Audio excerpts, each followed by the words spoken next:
Bwana asifiwe, watu wa Mungu, mahali popote pale mlipo. Ninawasalimu kwa jina la Yesu. Bwana Yesu apewe sifa. Mahali popote, uwe Tanzania, uwe Kenya, Rwanda, Burundi, Afrika yote, nje ya Afrika, Amerika ya Kaskazini, ya Kusini, Europe, Australia, Asia na mabara mengine yote. Nawasalimu kwa jina la Yesu. Ninawakaribisha sana. Mimi naitwa Davista Mata au Paul Machel. Siku kadhaa nyuma nilikuwa nimeanza utaratibu huu ambao tunao mpaka leo, utaratibu wa kuanza kueleza, kushuhudia na kufundisha pia kupitia vitu ambavyo mimi binafsi nimekutana navyo kwenye maisha yangu, experience ile ya mapambano ya kiroho ambayo nilipitia. Kwa hiyo nikawa nimeanza nayo siku kadhaa nyuma. Kwa leo pia ni siku nyingine ambayo kuna jambo kubwa ambalo nakwenda kukueleza baadhi ya vitu ambavyo nilivipitia ambavyo vitakufundisha. Kwa sababu mara nyingi unaweza kupitia kitu mtu mmoja, lakini Mungu akakutumia ukawa darasa kwa ajili ya watu wengine. Kwa sababu wako watu wengine ambao wanapitia vitu alafu hawajui shida ni nini au hajui kutoka hapo.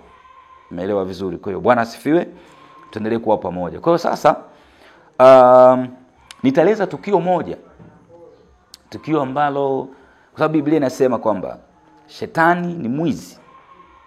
Anakuja kwa ajili ya kuharibu. Yaani shetani huwa anaharibu ulivyopewa na Mungu.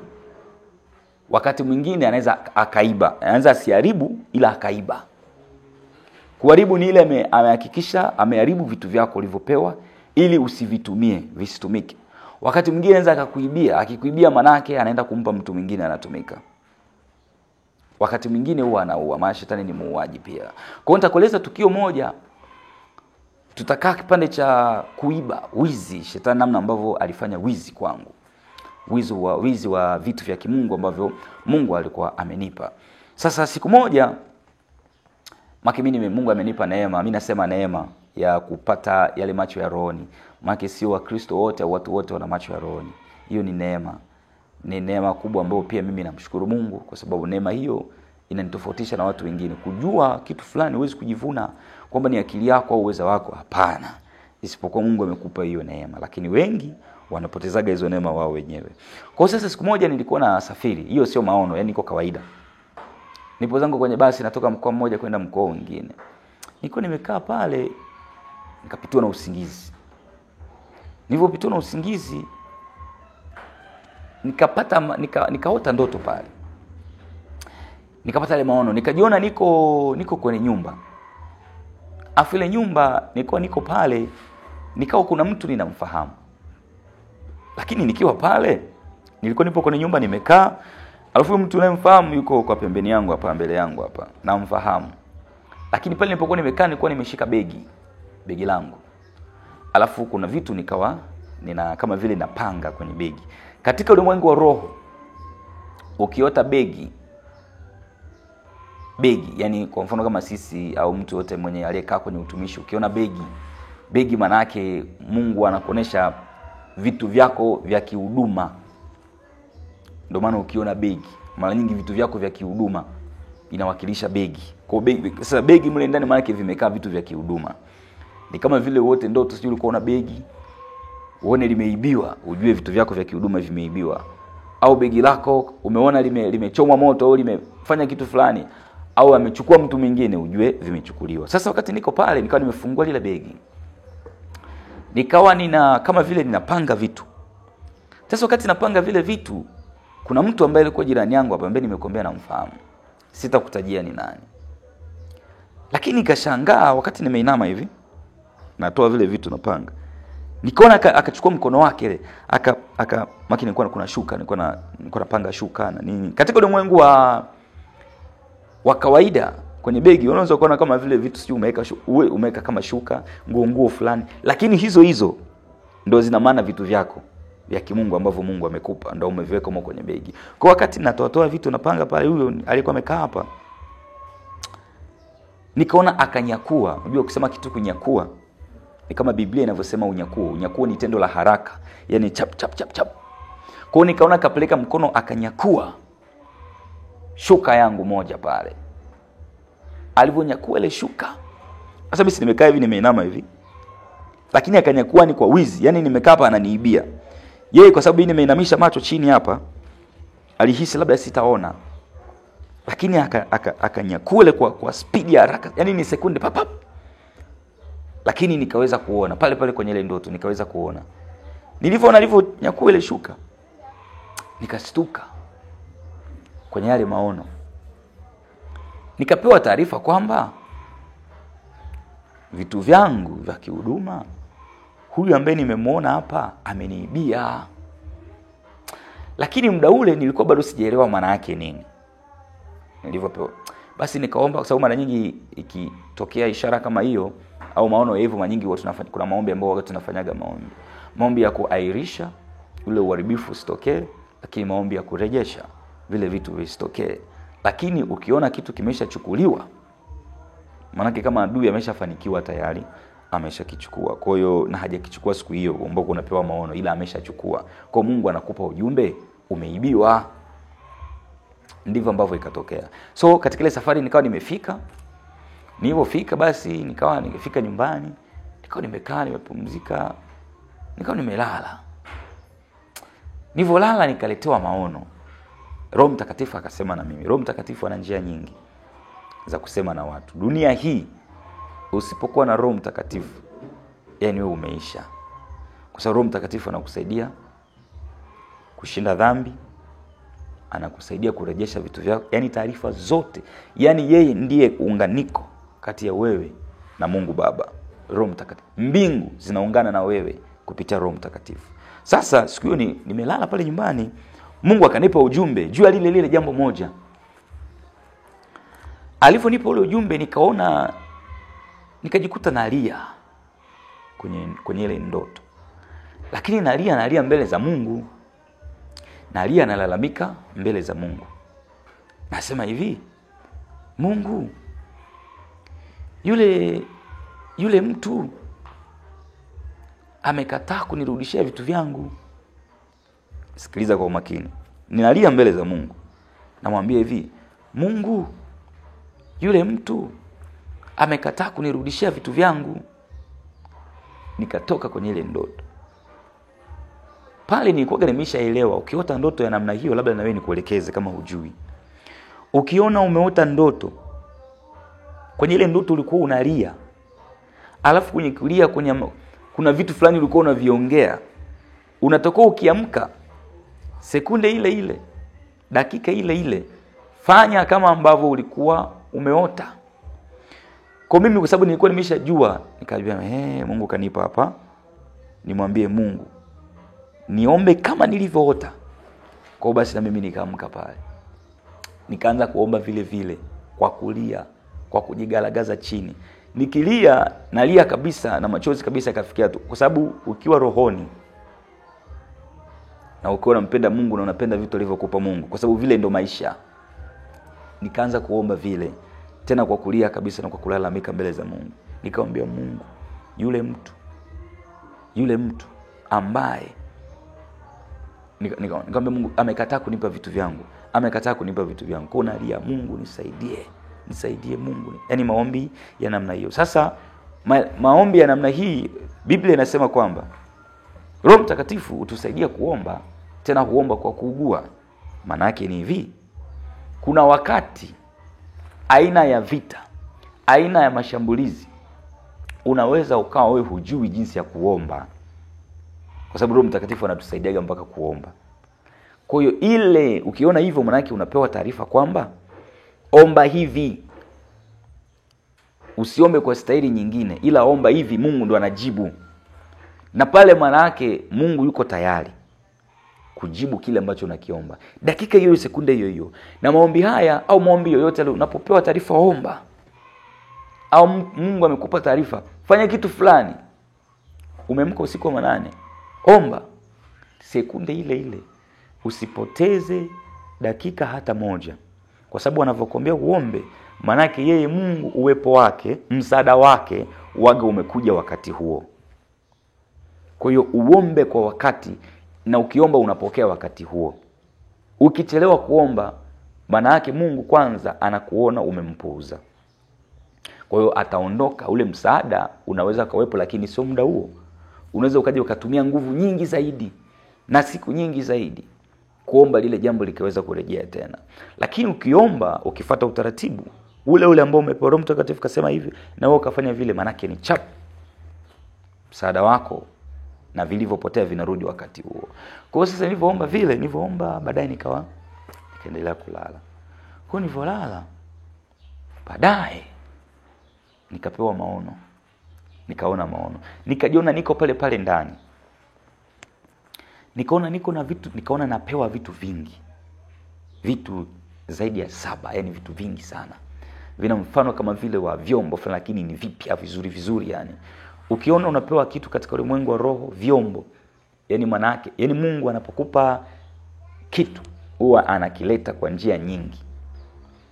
Kwa sababu kama huduma yeye, yani kuna namna nyingi ambavyo Mungu anakuletea vitu, lakini anakuwa na maanisha amekupa.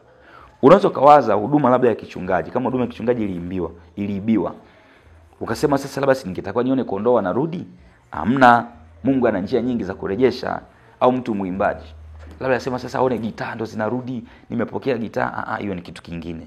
Nikaona pale vyombo vingi, kwa Mungu akamaanisha, kwa sababu chombo kinamaanisha kupika au kuandaa, kutengeneza.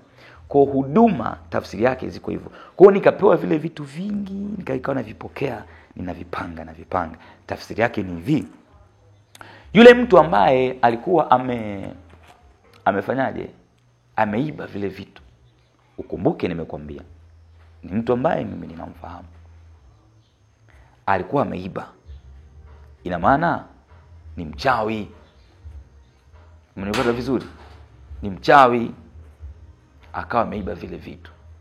Mmenipata vizuri?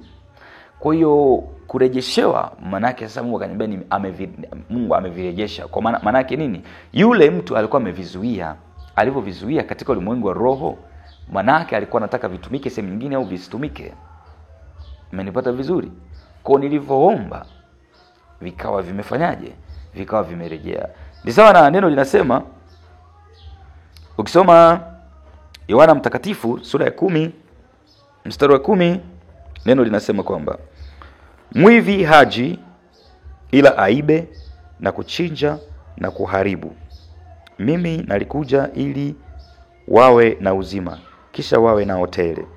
Hapa ukitafsiri vizuri, mwivi haji ila aibe na kuchinja na kuharibu. Hapa kuna vitu vitatu. Anaiba, yani shetani huyo. Anaiba, anaharibu, anachinja. Anachinja maana yake anaua. Sasa shetani yuko hivi. Shetani ana mawakala wengi.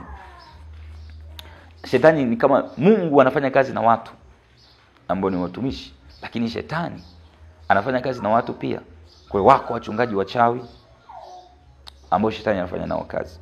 Wako wachawi kabisa, wako waganga, shetani anafanya nao kazi. Wako maagenti, mawakala mbalimbali ambao shetani anafanya nao kazi.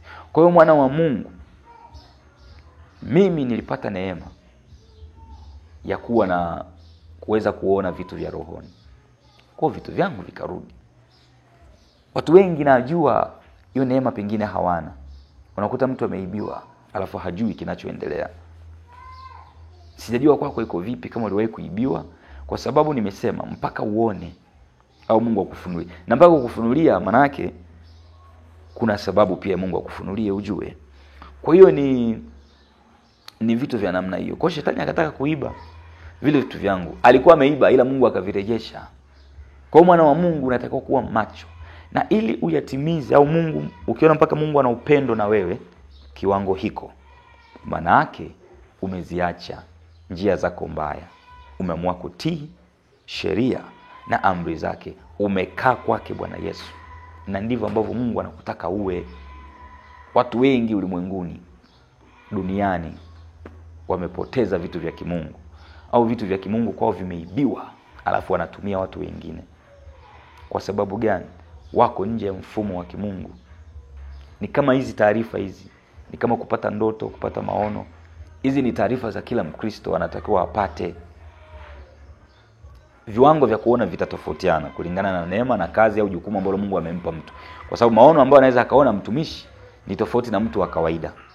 Maono, mtumishi anaweza kapewa maono zaidi kwa sababu kuna wakati atakuhudumia wewe. Kwa hiyo ataona zaidi ya vile ambavyo wewe mtu wa kawaida unaweza kuona. Lakini wa kawaida unatakiwa uone kupitia ndoto na maono, ili ujue kinachoendelea katika ulimwengu wa roho.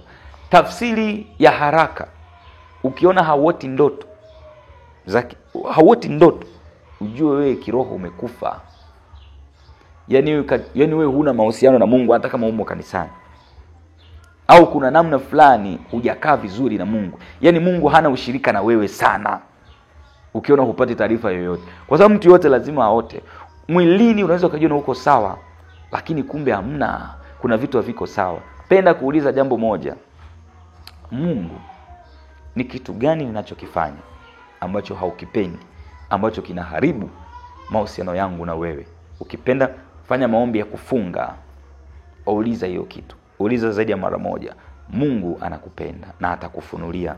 Kwa sababu ulimwenguni watu wengi hawamuulizi Mungu na yeye anakaa kimya. Lakini Mungu anatupenda watu wote. Wanasifiwe. Siku nyingine sasa hizo ziko nyingi sana. Siku nyingine hizo ziko nyingi sana. Siku nyingine nikapewa tena maono ya namna hiyo. Nikaona niko mimi nilikuwa navuka kivuko. Maono lakini yanahusiana na kitu kimoja cha hivyo. Nikaona navuka kivuko. Yaani kama vile pantoni. Pantoni ile kama kwa lugha rahisi wengine wasioelewa, ni kama vile ziwani au baharini, unatoka upande mmoja kwenda upande mwingine. Huwezi kwenda kwa mguu. Na simaanishi zile boti, na maanisha zile pantoni ambazo zimewekwa maalum, wanapanda watu na magari kwa ajili ya kuvuka kwenda upande wa pili. Sikio nikaona ninavuka kivuko, lakini nilikuwa niko mimi, niko na mke wangu, niko na mtoto wangu. Lakini wakati tunavuka, nikaona kuna mwanamke mwingine. Yule mwanamke akaanza kuwa kama anamkaribia mke wangu kwenye yale maono, ile ndoto. Alafu akawa kama vile anataka kuongea naye sana. Ni mwanamke. Mimi nikamwambia mke wangu hivi, uwe makini, kwa sababu pia alivyokuwa vile mke alikuwa anashika sana yule mtoto kama vile anataka amshike. Nikamwambia hivi, sikiliza. Huyo mtu haumjui. Usije ukampa mtoto, kwa sababu ulimwengu wa damu na nyama, watu wengi wanapenda mtu, una mtoto wako mwingine anasema, mtoto ujambo nini, wanapenda kushika watoto. Kule ndotoni mimi nikamwambia usimpe ashike mtoto, kwa sababu mtu humjui. Mtu mbaya pia anayetaka kuharibu mtoto wako au familia yako anaweza kaja kwa njia hiyo. Sasa kwenye ile ndoto mimi nikamwambia usimpe mtoto, uwe makini. Sasa kilichotokea ni hivi. Wakati tunavuka, kuna mageti yale ya kuingia, hamwezi mkaingia watu wengi. Kuna wakati mnaweza mkaingia mmoja mmoja hivi. Kwa wakati kwenye kuingia pale, nikaa kama vile tumepishana kidogo. Yaani wakawa kama vile wao wametangulia. Yaani yule mke wangu, yule mwanamke mwingine akawa katangulia mbele. Nilikuwa na mke wangu na mtoto wangu pale wamepita. Sasa hapa katikati, sijui nini kilitokea, lakini nikajikuta akatokea mtu mwingine hapa, akaingia hapa. Maki tulikuwa tunafuatana. Akaingia hapa, kwa hiyo akakaa hapa, mimi nikawa nyuma. Kuna watu kadhaa hapa. So walipopita kuingia kule ndani, ndo ile sehemu sasa za kukaa na nini, watu kwa ajili ya kukaa kwenye mabenchi, ile kivuko kiende. Nimevuka pale na kuja kuangalia wala tusiwaone. Simuoni mtoto wangu, lakini simuoni na mke wangu.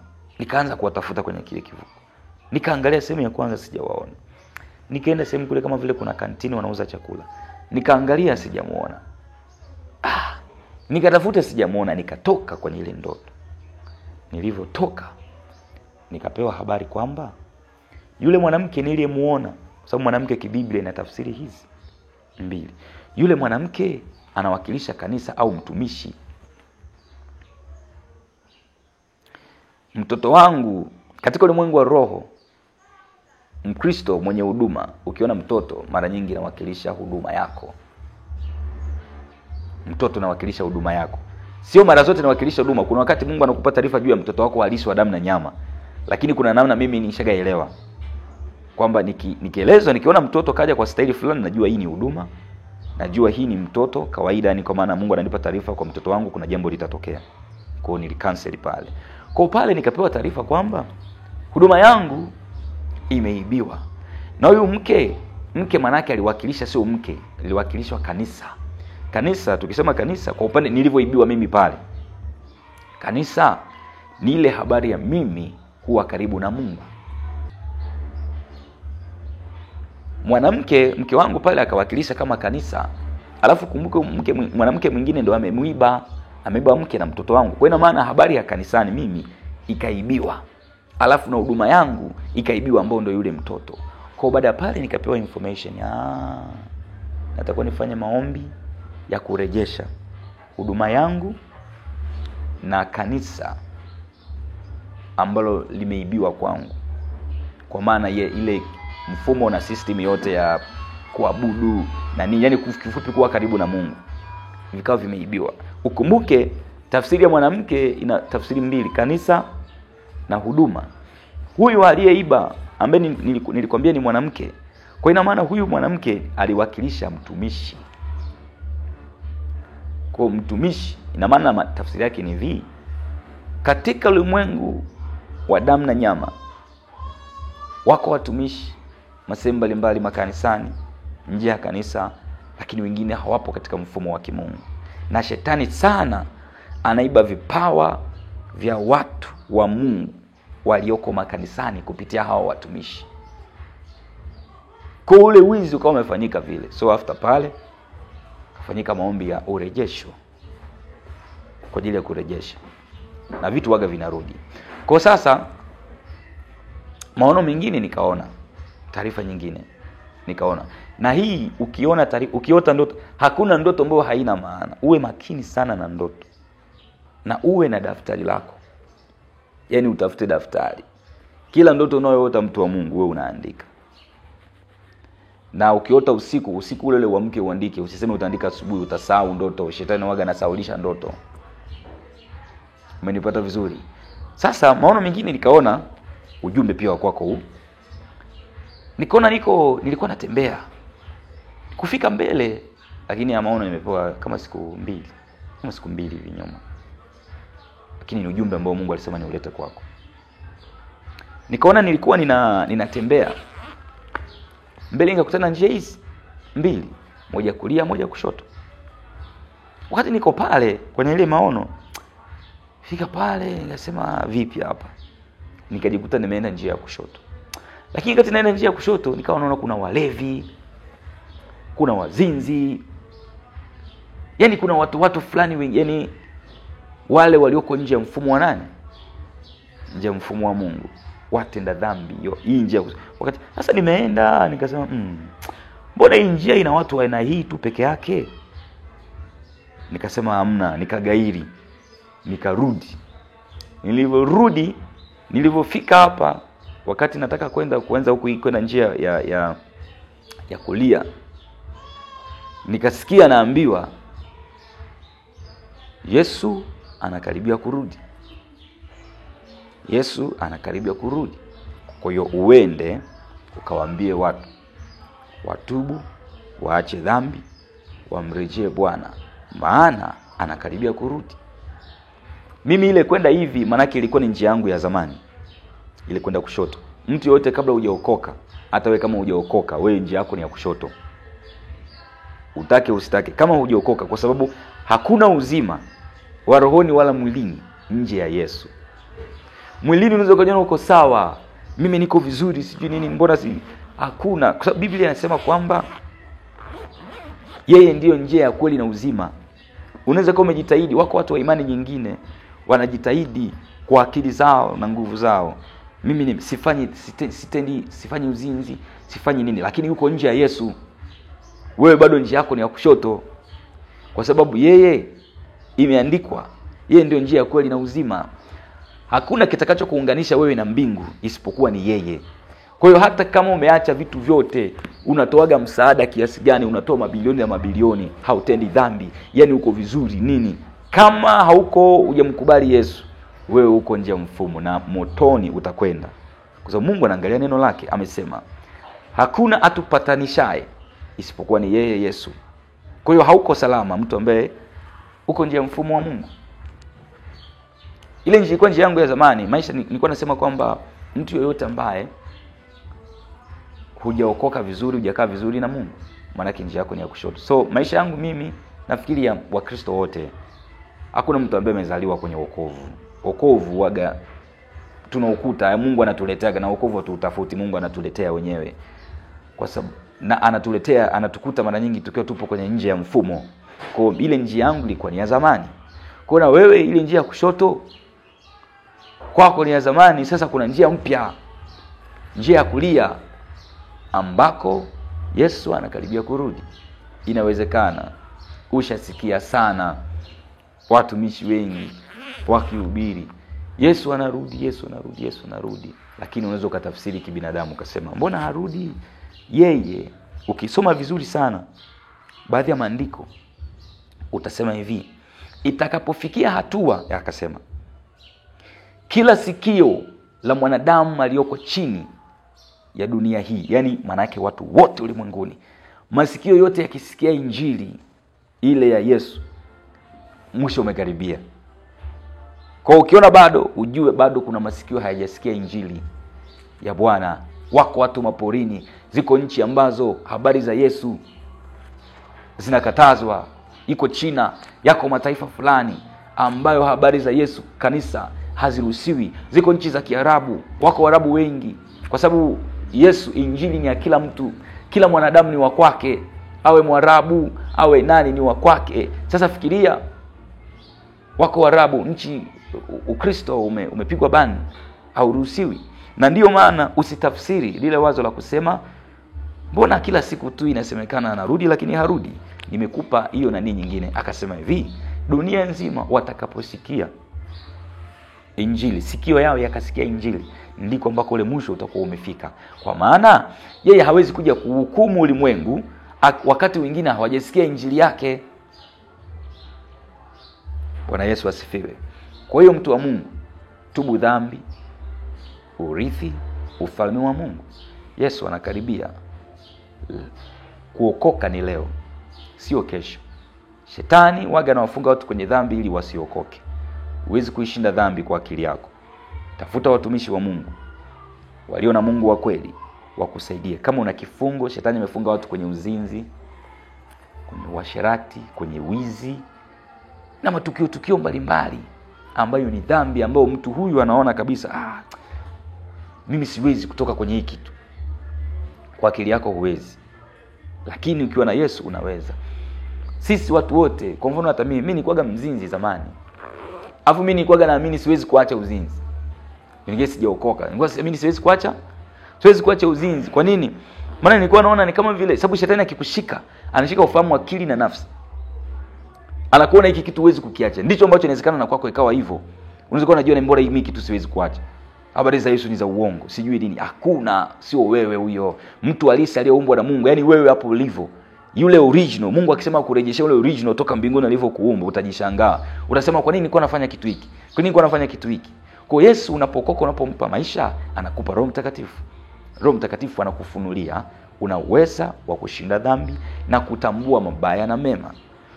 Mtu yoyote aliyokoka katika roho na kweli, mwenye Roho Mtakatifu, na kuambia amshua, anaweza kakata miaka 20 asifanye tendo la ndoa.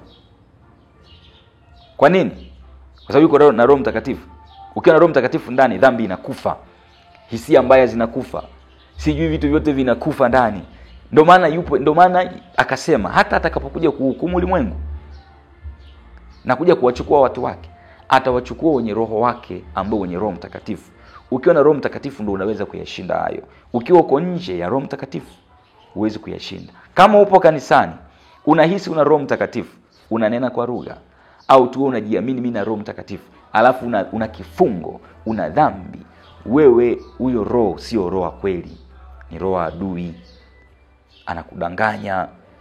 Unaweza kuwa unanena kwa lugha, upo kwenye kanisa, unaona unanena kwa lugha vizuri, unaambia mimi na Roho Mtakatifu, lakini mbona unazini? Mbona unasema watu? Mbona unadanganya? Mbona unaiba? Mbona unatamani? Ukiwa naye yule original toka kwa Mungu, hivyo vitu haviwezi kukaa kwako. Kwa hiyo ukiona unanena kwa lugha, alafu au ukijihisi una Roho Mtakatifu, alafu una kifungo ndani au una dhambi, ujue huyo sio yeye. Kwa hiyo umtafute aliye original. Mungu akubariki, mwana wa Mungu. Mbingu ni nzuri, mbingu ni nzuri. Kwa hiyo tuokoke, tukae katika utakatifu kwa ajili ya kwenda mbinguni. Bwana akubariki. Tayari. Mwana wa Mungu, kwa kuwa Yesu amesema tutubu, na tumrejee yeye. Ufalme wake unakuja, Yesu anarudi, na akirudi yeye, Biblia inasema hata kanyaga ardhi hii, atakuwa hapo angani, lakini kila jicho litamuona, maana vitu vyote vitazimwa. Ule mng'ao wake, nuru yake utaiona. Hapo ndiko ambako wale waliokuwa nje mfumo wake watalia na kusaga meno. Kilio chao hakitakuwa na mwisho, yatakuwa ni maumivu makali. Kwa nini usimkaribie Yesu? Ikiwa yeye amesema atakutua mizigo ya dhambi iliyokushinda. Yaani ni hivi, mwana wa Mungu, wokovu ni bure, alafu yeye anakusaidia kuacha dhambi. Sasa kwa nini usiokoke? Haya, inawezekana uko hapo, labda kuna dhambi na kushinda. Mwana wa Mungu, basi tuombe kwa pamoja kifungo chochote, kwa sababu mwanzo wa kufunguliwa uwaga ni ufahamu. Basi fumba macho, niombe kwa ajili ya ufahamu, maana shetani waga anazibaga hivi. Huoni ile sehemu ambayo unaweza ukapata nuru, yanaizibaga.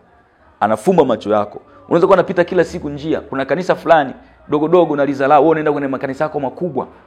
Lakini kumbe kuna ile dogo ambayo unalizalao, kumbe ndo hapo ndo kuna kila kitu. Lakini wewe unapitaga. Sasa shetani anafungaga huo ufahamu. Basi fumba macho ili niweze kuomba au tuombe kwa pamoja. Baba, katika jina la Yesu ninakushukuru kwa majira haya na masaa haya. Imekupendeza Bwana, majira haya unikutanishe na watoto wako hawa ambao Mungu unawapenda. Kwa sababu wewe Bwana Yesu, wewe ni wa watu wote. Wewe ni wewe ni wote, wa Kristo, wasio wa Kristo, dini zote ulimwenguni. Watu wote ni wa kwako, uliwaumba wewe. Ila kwa sababu ya mifumo ya kidunia na ujanja wa shetani, akatengeneza matabaka, akatengeneza dini. Lakini wewe Bwana Yesu, wewe hauna dini. Kwa hiyo amewafunga watu katika vifungo mbalimbali. Lakini tunalo jina lako lenye nguvu kuliko mifumo yote ya kishetani. Tunayo damu yako yenye nguvu kuliko mifumo yote ya kishetani. Kwa jina la Yesu na kwa damu ya Yesu, nami ninaiachilia nguvu yako kwa mtoto wako huyu, kwa baba huyu, kwa mama huyu, kwa kijana, kwa mtoto. Mahali ambako shetani amefunga ili asiweze kuiona ile nuru ambayo ikawa ndo mwanzo wake wa kuja kwako. Hiyo nuru ambayo Bwana umeiandaa kwa ajili yake. Bwana Yesu, mlango huo na ukafunguke sasa. Ukafunguke kwa jina la Yesu, ukafunguke kwa damu ya Yesu. Lile pazia, ule ukuta ambao shetani ameuweka, ninauvunja kwa damu ya Yesu, na uvunja kwa damu ya Yesu. Ule uzio ambao shetani ameuweka kwa watoto wako ili wasione ule mwanzo wa kuja kwako, ninauvunja huo ukuta kwa damu ya Yesu na kwa jina la Yesu. Nami ninakamata makombola ya damu ya Yesu, nakamata mishale ya damu ya Yesu, nakamata mikuki ya damu ya Yesu, nakamata lile kombeo la Daudi lililompiga Goliathi na jiwe lake na kumwangamiza kwa jina la Yesu na kwa damu ya Yesu. Nami ninapiga huo ukuta na kuvunja kwa jina la Yesu na kwa damu ya Yesu. Ninapiga na kuvunja kabisa kwa jina la Yesu Kristo na kwa damu ya Yesu Kristo. Kuanzia sasa mwanga ukapatikane, ule mwanzo wa wokovu kwa mtoto wako huyu anayekutazama ukapatikane kuanzia sasa kwa jina la Yesu na kwa damu ya Yesu. Mungu, nilichokiomba, yoyote atakayepokea uzima huu na mwanzo huu ukawe ni wa milele.